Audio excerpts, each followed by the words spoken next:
amém? Se você puder ficar um minutinho de pé ainda, vou aproveitar para você não sentar e ficar de pé. E os irmãos puderem acender as luzes.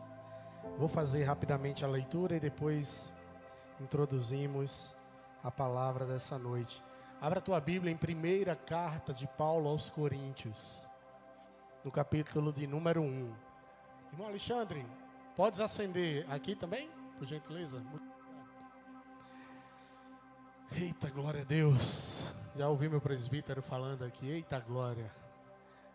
Primeiro aos Coríntios, no capítulo de número 1, versículos 10 ao 13. Depois nós fazemos as nossas considerações a respeito desse culto tão gostoso, tão maravilhoso, culto da família, aniversário do nosso pastor Leandro, e podermos estar juntos mais uma vez para glorificar o nome do Senhor. E isso é muito bom. Primeiro aos Coríntios, no capítulo 1, versículo 10 ao 13, diz assim. Os irmãos acharam, amém? Rogo-vos, porém, irmãos, pelo nome de nosso Senhor Jesus Cristo, que digais todos uma mesma coisa, e que não haja entre vós dissensões, antes sejais unidos em um mesmo pensamento e em um mesmo parecer. Porque a respeito de vós, irmãos meus, me foi comunicado pelos da família de Cloe, que há contendas entre vós. Quero dizer com isso que cada um de vós diz: eu sou de Paulo, eu sou de Apolo, eu sou de Cefas e eu de Cristo. Está Cristo dividido? Foi Paulo crucificado por vós? Ou fostes vós batizados em nome de Paulo? Até aí. Já foi orado pela palavra? Eu peço você a gentileza de sentar. E eu rendo graças ao meu Deus, ao pastor Leandro, por cada um dos momentos que nós vivemos.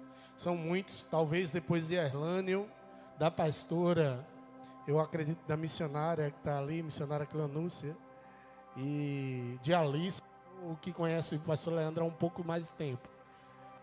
18 anos, é uma concorrência aqui, né? Eu não tive o prazer de ser seu aluno, mas dizem que suas aulas são maravilhosas. Quem aqui foi aluno do professor Leandro? Que na sala é professor Leandro, mas também é pastor Leandro, né? E também é o brincalhão Leandro, não é isso, Natália? Bill, é o Bill, né? É.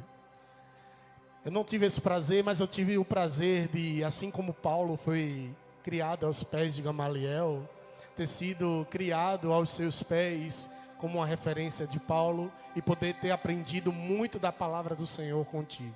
E eu louvo a Deus pela tua vida, porque grandes coisas o Senhor tem feito por nós. Mas, muito mais Ele tem por fazer. Eu vou repetir para você. Muito mais além, pastor e igreja, Ele tem por fazer.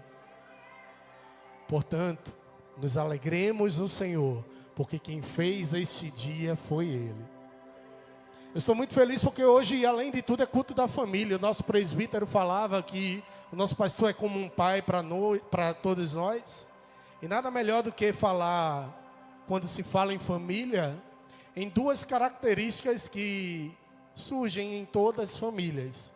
E se na sua família não tem essa característica, e se na sua igreja, na nossa igreja não tem essa característica, provavelmente tem algo errado contigo.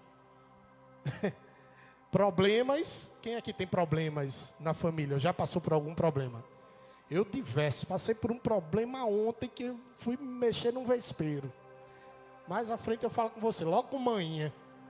Vê só, não mexa com manhã não. Aí fui eu mexer. Ou dificuldades, dissensões no sentido de opiniões diferentes. Tem opiniões diferentes na tua família, Vinícius?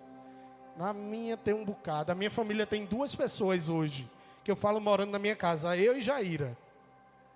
E é muita, né, coisa contraditória que acontece. Mas eu quero te dizer que existem muito mais coisas que nos unem do que nos separam.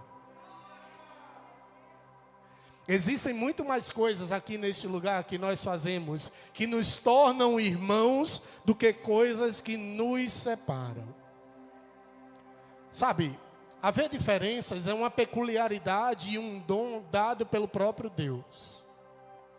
Quando Deus criou o homem, Ele nos dotou de uma coisa chamada liberdade, arbítrio, vontade.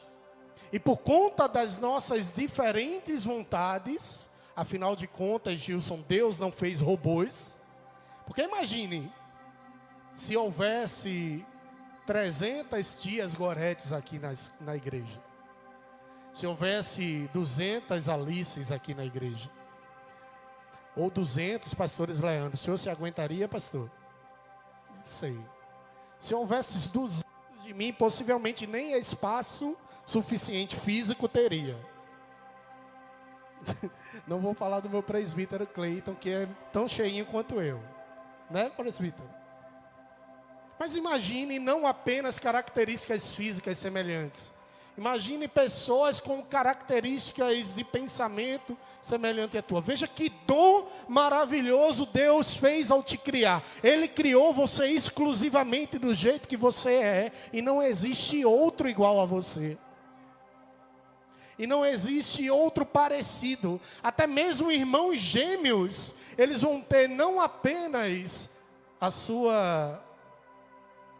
Podem me ajudar? Digital, eu ia falar identidade. Identidade também diferente. Mas também tem características de comportamento diferente. Quem não lembra de Ruth e Raquel? Quem não lembrar de Ruth e Raquel, né? Principalmente os irmãos mais antigos, como o nosso pastor que está aniversariando hoje, né? Com certeza devem lembrar de duas irmãs da novela que eram completamente diferentes. E somente uma pessoa conseguia identificar ele. Quem lembra quem era? Tonho da Lua. O doido é quem identificava quem era quem. Nós somos diferentes. E por causa dessa liberdade, afinal de contas, João capítulo 8, versículo 32 diz assim: e conhecereis a verdade, e ela vos libertará. E quem é essa verdade que liberta? Ora, conhecereis a verdade, e ela vos libertará. Em João 14,6 diz que Jesus é o caminho, a verdade e a vida. Logo, Jesus é a verdade que liberta. Jesus nos libertou e hoje nós somos completamente diferentes uns dos outros. Mas lembrando sempre que continuamos sendo filhos de um mesmo Pai. E é sobre isso que a gente quer conversar nessa noite.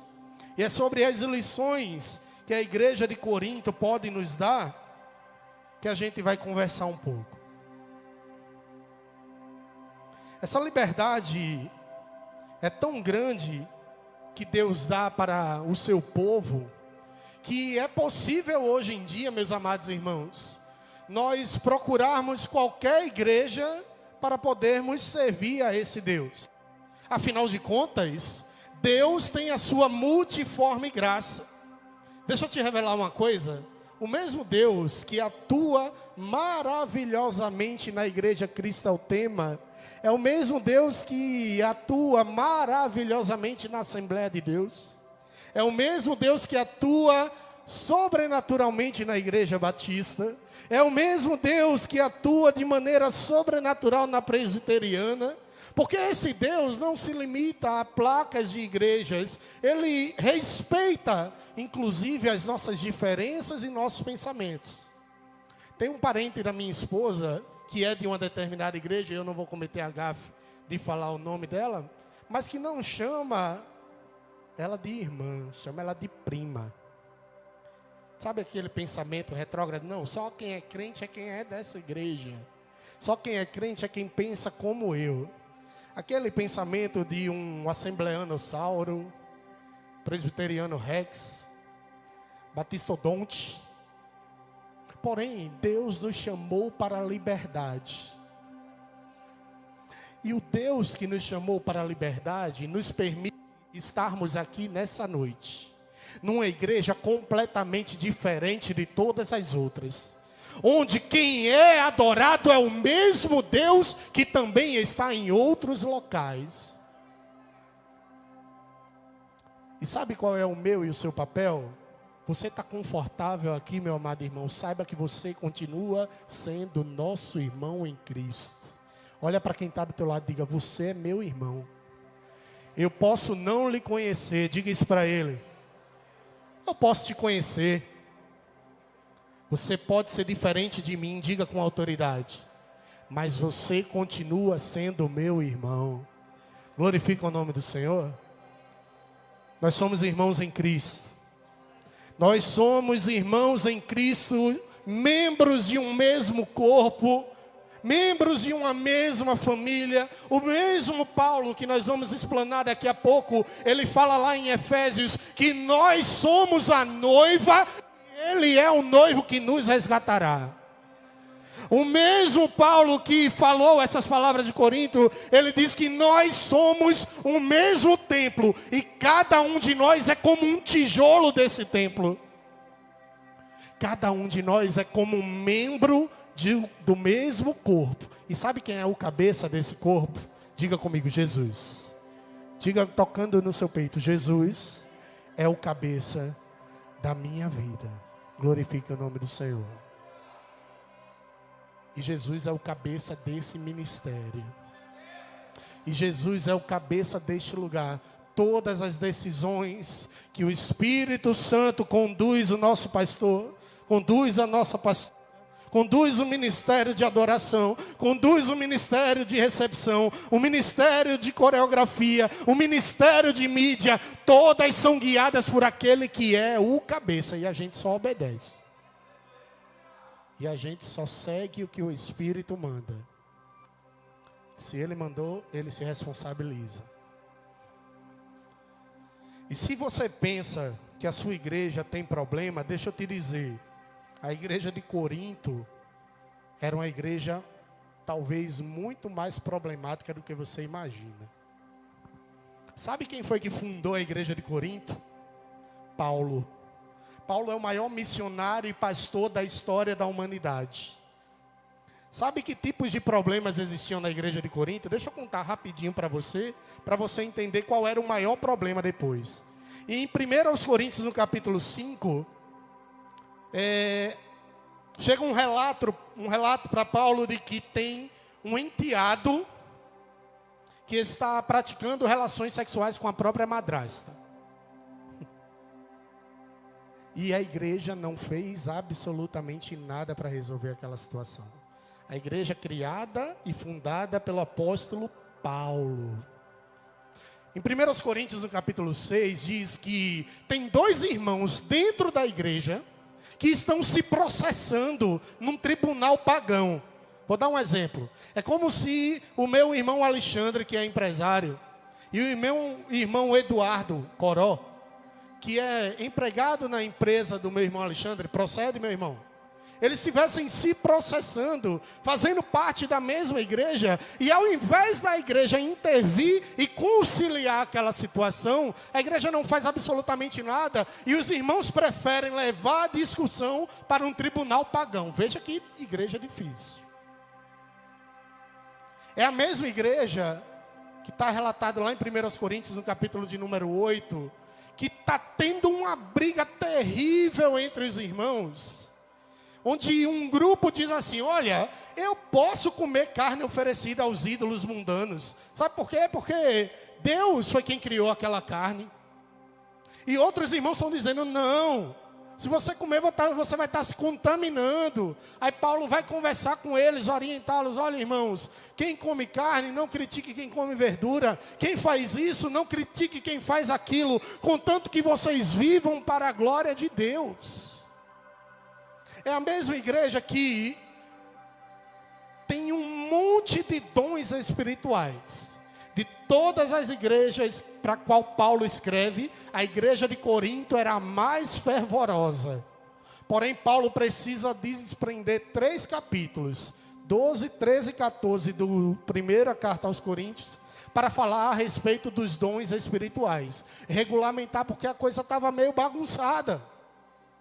É a mesma igreja que lá no capítulo de número 11, fazia uma festa para fazer a ceia do Senhor. E não é uma festa como nós aqui celebramos, glorificamos, damos glória quando nos reunimos para a ceia. Eles simplesmente juntavam um monte de bebida, um monte de comida, e depois que estavam extremamente embriagados, eles celebravam a ceia. Aí você olha para a sua igreja, aí você olha hoje para a sua família, ou olha para trás para a igreja que um dia você fez parte e diz: minha igreja tinha problemas. Mas essa igreja foi a que foi fundada pelo apóstolo Paulo. Eu quero te dizer que não importa quem fundou a igreja, quem criou, quem está à frente do ministério, glória a Deus pela vida do nosso pastor aqui na nossa congregação. Mas eu quero te dizer que todo lugar que você pisar, você vai encontrar imperfeição. Sabe por quê? Olhe para si mesmo agora, assim, ó. Você e eu somos imperfeitos. Um antigo amigo dizia assim para mim: no dia que você encontrar uma igreja perfeita, não entra nela. Porque no dia que você pisar nela, ela deixa de ser perfeita. Quem entendeu isso aqui? Porque perfeito é o dono supremo da igreja. É Jesus, aquele que cuida do corpo inteiro como sendo um só. Só que tinha um problema que era o problema da igreja de Corinto. E esse problema é o que eu vou falar daqui a pouco. Porém, antes de falar desse problema, eu quero ler com você o que está escrito lá no versículo de número 11, perdão. Porque a respeito de vós, vê que coisa, esse versículo é incrível. Eu pensei que não tinha nada, ia passar batido por esse versículo. Porque, versículo 11, a respeito de vós, irmãos meus, me foi comunicado pelos da família de Cloe, que há contendas entre vós. Olha, tem uma pessoa que eu quero conhecer quando for para o céu, é essa pessoa, Cloe. Eu não sei se é homem, se é mulher, a Bíblia não relata, mas eu quero conhecer essa pessoa. Porque ela nos traz grandes revelações sobre o que é viver em família, sobre o que é viver em comunidade, o que é viver como a igreja de Deus, que tem as suas diferenças, mas tem um único objetivo, que é glorificar o nome do Senhor Jesus. Chloe, preocupado ou preocupada com os rumos que a igreja em Corinto estava tomando, decidiu juntamente com a sua família escrever para Paulo e dizer assim: Paulo, o negócio está bagunçado. Mas eu não estou te falando isso, Paulo, não é para você ficar chateado, não é para você, não é porque eu sou X9, não é porque eu sou dedo duro, eu não estou falando isso para me engrandecer e dizer que eu sou melhor, eu estou falando isso porque eu quero também, juntamente contigo, cuidar dessas pessoas que precisam de cuidado. Sabe quando é que você está passando por uma dificuldade e um problema? E às vezes você procura a pessoa errada para te ajudar? Chloe nos ensina uma grande lição. Procure quem pode ajudar você a vencer os seus problemas. Diga para o irmão que está do teu lado: procure quem pode ajudar você. Se você se coloca nesse momento à disposição de ajudar alguém, levanta a tua mão e dê um glória a Deus aí. Eu acho que você ainda não pode ajudar tanto, talvez você possa ajudar mais. Você tem condições de ajudar espiritualmente a vida de alguém? Levanta a tua mão e glorifica o nome do Senhor. Aqui está uma igreja disponível para ajudar quem está passando por problemas. Não tem uma igreja disponível para apontar os erros apenas por apontar. Criticar unicamente para criticar. Nós somos como a relação de Chloe e de Paulo. aqueles que levam uma informação para alguém. Eu chego no meu pastor Leandro e eu tenho liberdade para isso, para dizer: pastor, olha, eu acho que a gente pode melhorar aqui, eu acho que a gente pode caminhar melhor por esse lado, eu acho que a gente pode cuidar de mais pessoas se a gente fizer dessa forma. Assim como ele pode chegar até mim, assim como ele pode chegar até você. Você tem liberdade aqui na igreja para chegar nos irmãos e nas irmãs corretas que vão te ajudar a solucionar os problemas. Não procure quem vai inflamar o problema. Chloe não procurou qualquer pessoa. Ele procurou quem podia resolver a situação. Não porque Paulo é poderoso, mas porque o Deus que estava sobre a vida de Paulo é poderoso. Não porque você é poderoso, não porque você pode algo, mas o Deus que está sobre a tua vida, esse sim pode todas as coisas. Ele é o Deus dos impossíveis e pode usar a tua vida para mudar o quadro na vida de outras pessoas. Toca no teu coração nessa noite e diga assim: Senhor, mas diga com fé: Senhor, eu me coloco à disposição do teu reino para ajudar muitas pessoas. Eu quero, diga isso, amado, eu quero ser a tua igreja que cuida das pessoas. Aleluias. Você tem uma missão de cuidar das pessoas, meu amado irmão. E Chloe, depois de falar de todos esses problemas, ele vai falar também do maior problema enfrentado na igreja de Corinto. Paulo vai falar 4 capítulos sobre esse problema. Capítulo 1, capítulo 2, 3 e 4. Aquilo vai perturbar tanto a mente de Paulo, que vai precisar dele se estender um pouco mais nesse tema.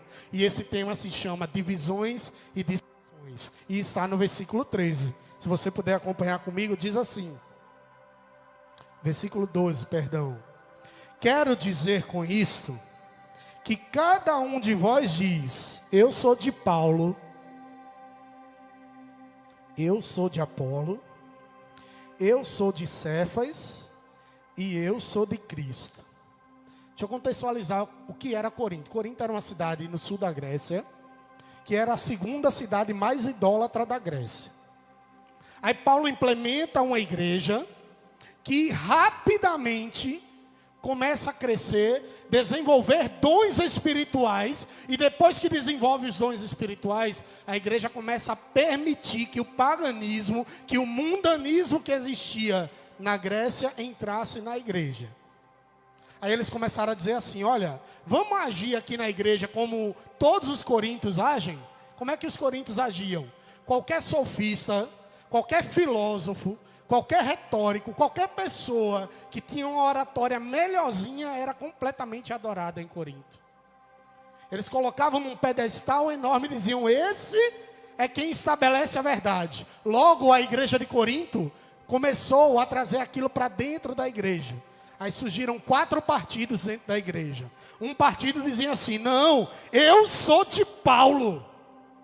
Paulo é o fundador dessa igreja e é ele quem tem autoridade para ministrar sobre as nossas vidas. É ele quem fala melhor. Aí logo surge outro grupo e diz assim: nada disso. Nós aqui temos que ser seguidores de Apolo. Apolo era um grande retórico de Alexandria. Dizem que era mais sábio do que o apóstolo Paulo. Vamos seguir o que ele diz. Aí surge outro grupo e diz: não, vamos seguir o que Cefas, o que Pedro fala. Afinal de contas, ele é o líder da igreja em Jerusalém. Ele andou lado a lado com Jesus no seu ministério. Ele é o líder de todos os apóstolos. E tinha aqueles que até essa semana eu acreditava que era o partido mais saudável, mas que na realidade era o partido mais doente. Os que diziam: eu não sou de Paulo, eu não sou de Apolo, eu não sou de Pedro, eu sou de Cristo. Glória a Deus, olha que lindo. Mas aqueles irmãos, na realidade, estavam dizendo assim: eu não sigo a autoridade espiritual de ninguém. Eu não reconheço a autoridade de Paulo. Eu não reconheço a autoridade de Cefas. Eu não reconheço a autoridade de Apolo. Eu sou santo demais. Eu estou acima dos outros grupos. E vocês, se explodam. O pior grupo era o que dizia que era de Cristo.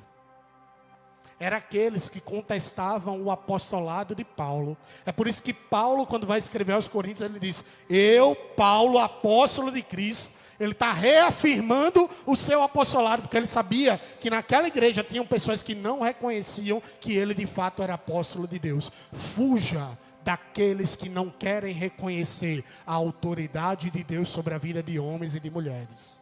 Há uma autoridade de Deus sobre a vida dos ministros dessa igreja, instituída pelo próprio Deus. Respeite essa autoridade, esteja debaixo dessa tutela, porque Deus está sobre este lugar. Existe uma cobertura espiritual sobre a vida do pastor. E isso não é nenhum tipo de idolatria, de forma alguma. Mas é um reconhecimento de que há um homem que se permite ser guiado por Deus nas suas decisões, no seu cuidado para com a igreja. Então, eu como igreja verdadeira de Cristo, respeito a autoridade. Jesus já tinha tido problemas com quem não respeitava a autoridade. Em determinado momento, Jesus olha para os fariseus, mestres da lei, doutores e conhecedores da lei. Olha para eles e diz assim: olha, isso aí não passa de sepulcro caiado. Hoje, se você for num cemitério e encontrar em Santa Maria um sepulcro pintado de cal, é muito fácil. Mas imagine 2000 anos atrás que não era tão fácil. As pessoas eram colocadas nas pedras, e se você tivesse muitas condições financeiras, o cal era passado, ali era identificado quem estava sepultado, e significava que o sepulcro que era caiado era de alguém de posse. Aí Jesus compara essas pessoas que não respeitam a autoridade espiritual com esses sepulcros. Sepulcros caiados são lindos por fora, maravilhosos por fora, mas por dentro estão extremamente podres, estão em estado de putrefação, estão totalmente em decomposição. Diferente de mim e de você, que não precisamos viver de nenhum tipo de aparência, porque a essência que rege as nossas vidas é a essência do cheiro do Espírito Santo de Deus.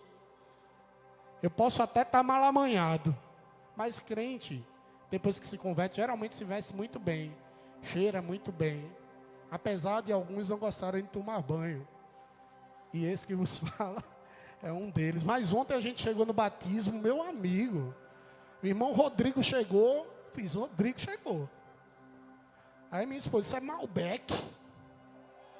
Nossa, isso é Malbec. Tem um cheiro diferente.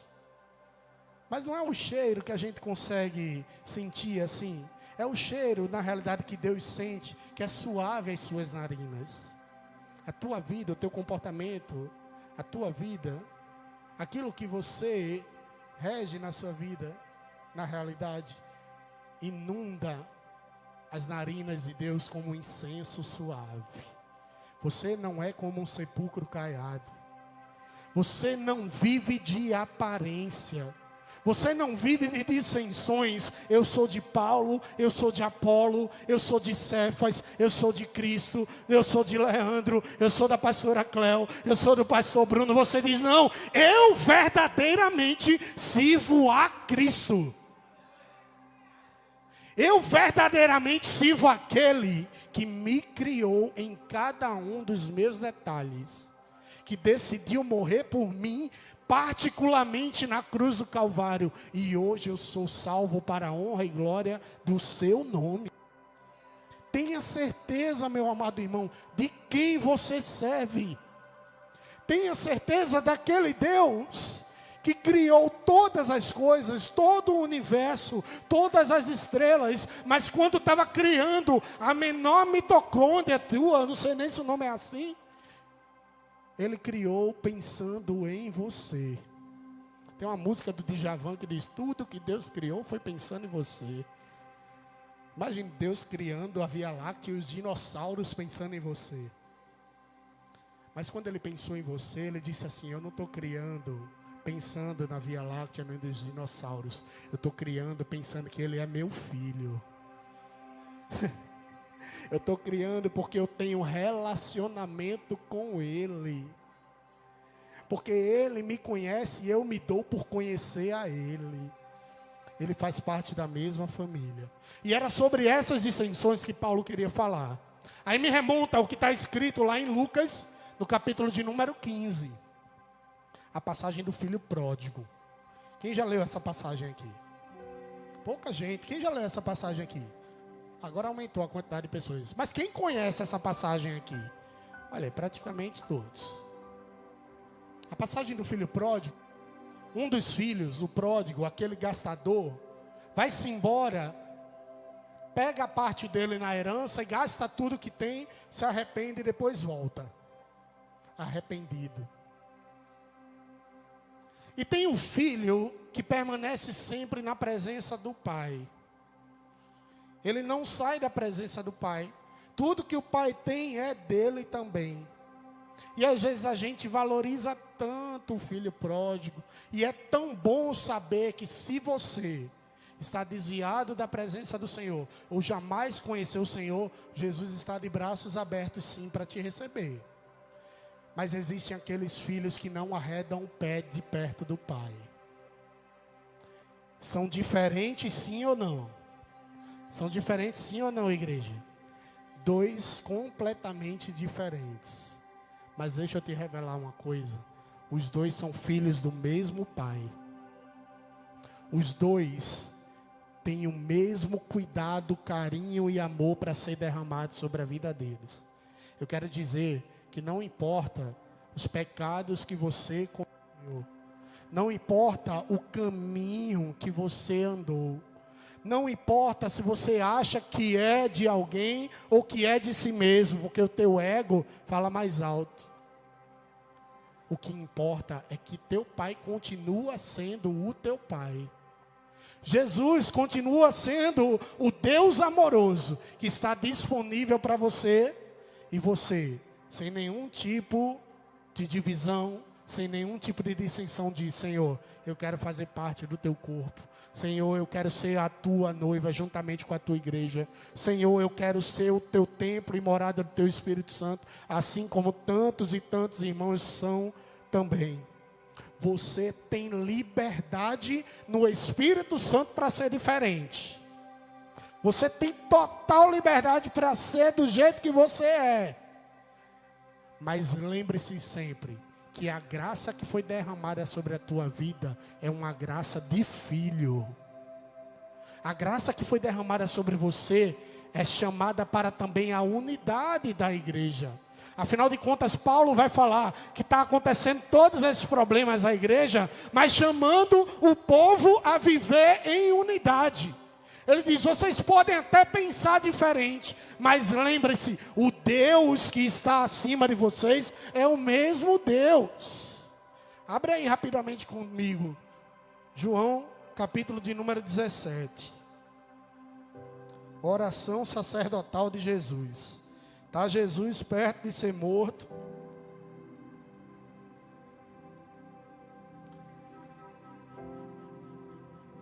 E ele começa a orar, falar com Deus sobre os seus discípulos e sobre a sua igreja que ainda viria.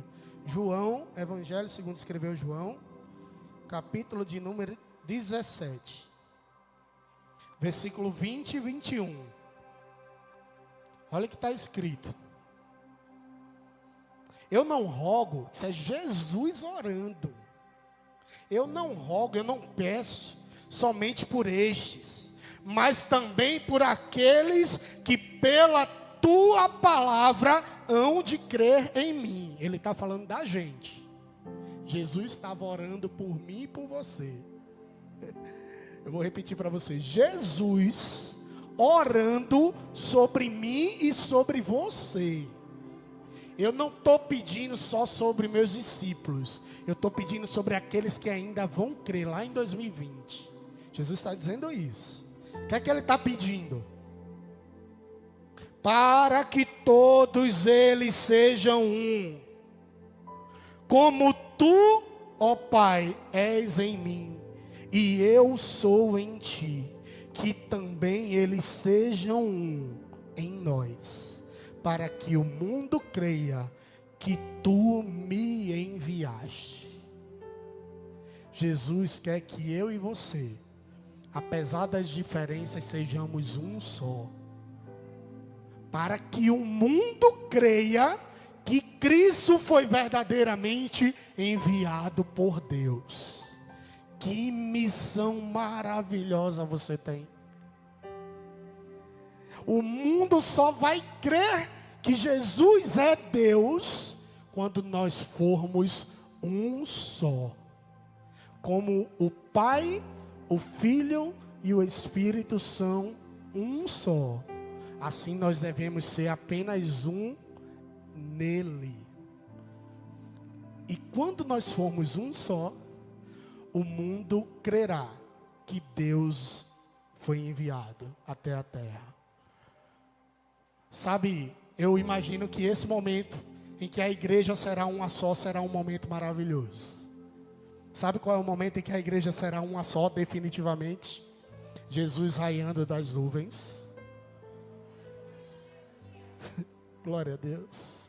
Jesus raiando das nuvens e chamando seus filhos, dizendo assim: vinde benditos de meu Pai, para novo céu e nova terra que eu preparei para os santos. E você e eu, e o assembleano Sauro, e o presbiteriano Rex, e o batistodonte, agora não mais sendo nenhum desse tipo de coisa, sendo apenas a noiva do Cordeiro subindo. Aí o mundo que não creu vai dizer: eita, que os doidos estavam certos mesmo. Eita, que aqueles que gritavam e falavam que Jesus ia voltar, estavam certos. Eu acredito. Só que talvez para essas pessoas já seja tarde demais. Porque oportunidades e oportunidades foram dadas para conhecer e prosseguir em conhecer Jesus. Aqui estão irmãos que já aproveitaram essa oportunidade. Essa oportunidade se abriu para mim no dia 4 de novembro de 2006. Um galego, dos olhos meio fundo, pegou o microfone e disse assim: porque eu sei os pensamentos que tenho a respeito de vós, pensamentos de paz e não de mal, para vos dar o fim que esperais. E aquele galego não tinha nada que me atraísse, mas tinha que atraísse a pastora. Mas mesmo assim, na realidade, fisicamente, ele não tendo nada que atraísse, a essência que estava dentro do coração dele me atraiu. E quando ele disse assim: você quer experimentar de Jesus? E parecia não era falando diretamente comigo. Talvez você já tenha experimentado de tantas coisas. Cada palavra eu lembro no mínimo detalhe.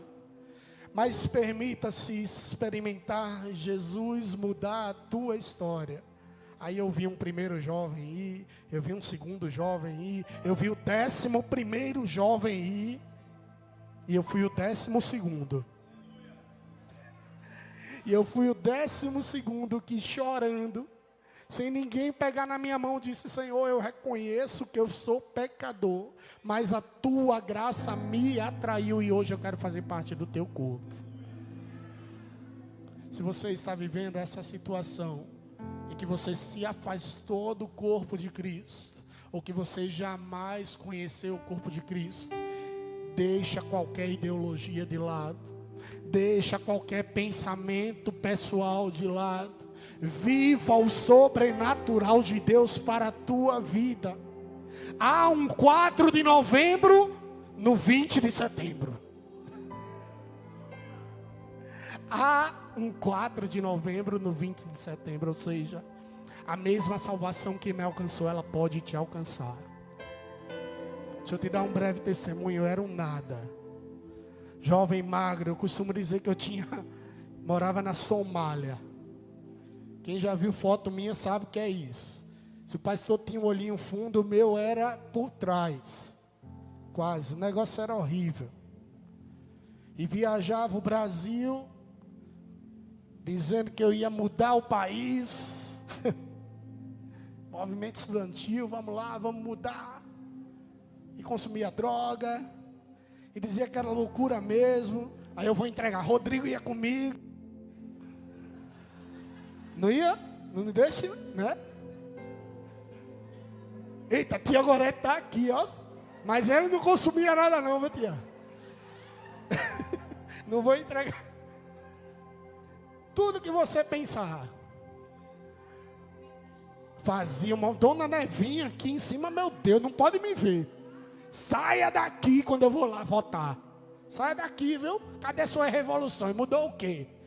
Aí eu digo hoje para ela, houve um Deus que revolucionou o meu viver.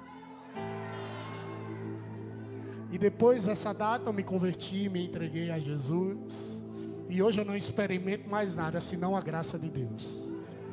Hoje eu não experimento absolutamente nada, senão o sobrenatural de Deus. Porque você sabe, como eu falei na outra quinta-feira aqui, é você receber um diagnóstico de que está com um câncer no pulmão. 2 meses depois, fazer o exame novamente. E aquilo ali simplesmente sumiu. Se isso não é um sobrenatural de Deus, o que é? Se isso não é Deus agindo em minha vida, o que é? O cara acaba de ser consagrado pastor, vê os ministérios e as promessas de Deus se cumprirem na vida dele. Aí Deus diz, não, que pastor é esse que só tem 1 mês de pastoreado? Não dá nem tempo de cuidar de uma ovelha. O que Deus tem para mim, Gilson, é muito grande. O que Deus tem para você é muito grande. O que Deus tem para você viver é enorme. Portanto, permita ao seu coração diminuir tudo que está no teu ser. Viver o que Deus quer que você viva. Sem divisões, com união, com unidade no Espírito Santo de Deus. Afinal, o mesmo Deus de Abraão, de Isaac, de Jacó, de Moisés, de Josué, de Davi, glorifica o nome do Senhor, de Sansão, o mesmo Deus que esteve sobre a vida de João Batista, de Isaías, Jeremias, é o mesmo Deus que está aqui hoje. Acabou-se. Se você nunca experimentou, eu vou usar suas palavras, meu pastor. Hoje é a noite. E Jesus não é um remédio, porque remédio passa. Jesus é a cura. Jesus não é um paracetamol. Você toma 10 horas depois está com dor de cabeça de novo. Jesus é o que Ele chama para você vencer. Aí você sofre ainda, passa por aflição, mas agora você sabe que você está passando pela prova, glorificando o nome do Senhor, porque Ele está junto contigo. Portanto, meus amados irmãos, eu encerro dizendo que nós possamos manter, falei que nem em espanhol agora, manter a unidade em Cristo, mantermos um único pensamento. E Paulo ensina qual era o pensamento. Ele diz assim, ó, vocês podem até ser diferentes, mas lembre-se, o que tem que sair da sua boca é o evangelho da verdade. É o evangelho que é Jesus. Ah, e qual vai ser o jeito que você vai falar? Ah, meu filho, você vai ter que se virar. Você vai falar um simples eu te amo, as pessoas vão enxergar Jesus na tua vida e vão querer beber. Aí você vai estudar um pouco mais, vai começar a falar do amor de Deus para o teu patrão, para a tua mãe, para o teu pai, para o teu familiar, para o teu amigo de faculdade. E ele vai dizer assim, tem uma coisa diferente na vida daquele irmão, eu quero beber dessa mesma água. Eu quero fazer parte desse mesmo corpo. Unidade, tenha humildade. Toque no seu coração e diga assim, eu tenho que ter humildade para saber que Deus é maior. Eu vou explicar para você. Tem gente que eu já falei aqui, tem a síndrome de Jeová. Acha que é maior, eu faço, eu isso, eu aquilo. Quem é na nossa vida é Ele. E por fim, depois de unidade e humildade, pregação do Evangelho. Pregação do Evangelho. Eu vou repetir o que a minha esposa sempre me diz. Tem gente que nunca vai abrir uma Bíblia na vida. Imagina um analfabeto tem que conhecer Jesus lendo. Ele não vai conseguir. Nunca. Um cego vai conseguir ler a Bíblia? Não, só se estiver em braille. Mas isso é acessível? Não. Mas tem uma Bíblia que ele vai ler. Olhe para quem está do teu lado. E diga assim: você é a Bíblia que muitas pessoas vão ler. Por isso, haja com atitude de fé, de unidade e humildade no Espírito Santo de Deus. Porque Deus vai usar você para chamar tantos outros para a casa do Pai. Que Deus Ele te abençoe, em nome de Jesus.